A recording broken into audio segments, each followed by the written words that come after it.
back, my fellow economic gladiators, to Boss Economics World, the only show that takes the dismal science and turns it into a full-blown circus of financial folly. I'm your host, the Sultan of Supply Chains, the prophet of protectionism, and the guy who still thinks trickle-down is just a fancy term for a leaky faucet. Today, we're diving headfirst into the tariff-tastic dumpster fire that is Donald Trump's global trade policy, or, as I like to call it, the art of the squeal. Buckle up, because this one's gonna hurt your wallet, your brain, and probably your faith in humanity. Let's roll.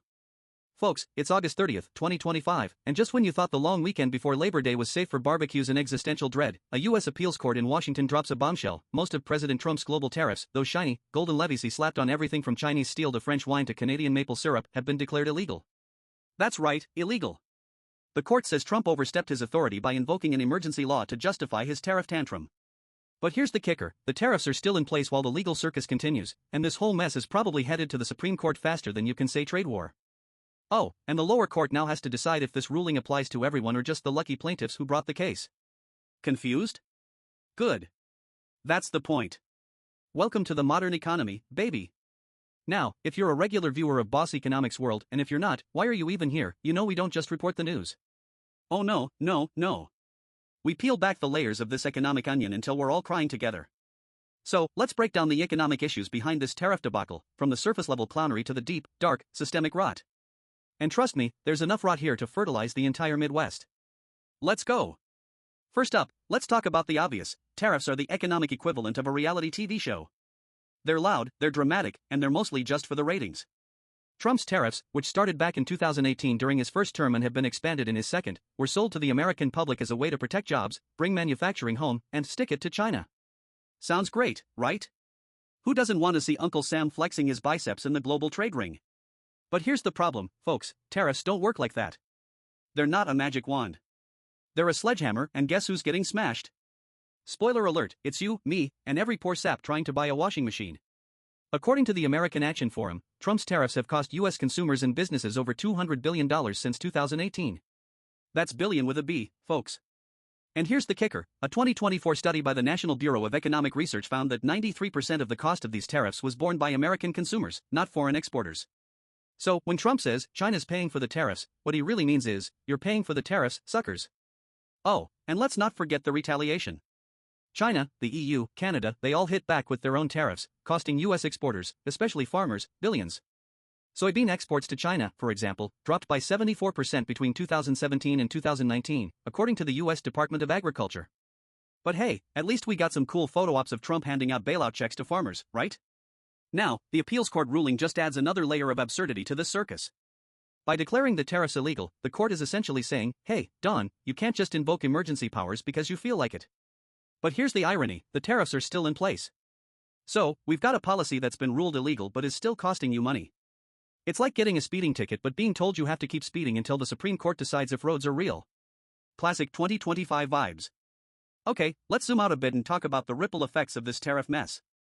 Because, folks, this isn't just about paying an extra $50 for a toaster. This is about supply chains, inflation, and the global economy going full Mad Max. Tariffs disrupt supply chains faster than a toddler disrupts a chess game. When you slap a 25% tariff on Chinese steel, for example, you're not just making steel more expensive, you're making everything made with steel more expensive. Cars, appliances, construction materials, you name it. A 2023 report from the Federal Reserve Bank of New York estimated that Trump's tariffs increased the cost of goods in affected industries by an average of 10%. And guess what? Those costs don't just disappear. They get passed on to you, the consumer, in the form of higher prices. Inflation, baby. The gift that keeps on giving. And speaking of inflation, let's talk about the elephant in the room. The U.S. inflation rate, as of July 2025, is hovering around 4.2%, according to the Bureau of Labor Statistics. That's down from the 9.1% peak in 2022, but it's still higher than the Federal Reserve's 2% target. And guess what's contributing to that sticky inflation? You got it, tariffs. By making imports more expensive, tariffs act like a tax on consumers, driving up the cost of living. But hey, at least we're protecting jobs, right? Wrong. A 2024 study by the Peterson Institute for International Economics found that Trump's tariffs created a net loss of 142,000 U.S. jobs, as the costs to consumers and businesses outweighed any gains in protected industries. So, we're paying more, getting less, and losing jobs. Winning. And let's not forget the global fallout. Tariffs don't just hurt the U.S., they hurt everyone. The World Trade Organization reported in 2024 that global trade growth slowed to just 1.7% in 2023, down from 2.7% in 2022, partly due to escalating trade tensions. When the US and China start throwing tariff punches, the rest of the world gets caught in the crossfire. Developing countries, in particular, get hammered as their export markets shrink and their currencies weaken. It's a classic case of the big dogs fighting while the little guys get trampled. But hey, at least we're making America great again, right? Right? Crickets. Now, let's get serious for a minute, well, as serious as I can get while wearing a tie with tiny dollar signs on it. The real issue here isn't just tariffs. It's the erosion of institutions and the rule of law. When a president can invoke emergency powers to impose billions of dollars in tariffs, without congressional approval, we've got a problem. And when those tariffs are ruled illegal but stay in place anyway, we've got an even bigger problem. This isn't just about Trump. This is about the precedent it sets for future leaders. What's next? Emergency powers to nationalize industries? Emergency powers to ban imports entirely? Emergency powers to make pineapple pizza illegal? Okay, maybe that last one wouldn't be so bad, but you get my point. The appeals court ruling is a wake-up call, folks. It's a reminder that checks and balances exist for a reason. But it's also a warning that those checks and balances are only as strong as the institutions enforcing them. If the Supreme Court upholds the tariffs or worse, expands the president's authority to impose them, we're looking at a future where trade policy becomes a political weapon, not an economic tool. And trust me, you don't want to live in a world where every election comes with a new set of tariffs based on who the president doesn't like that week.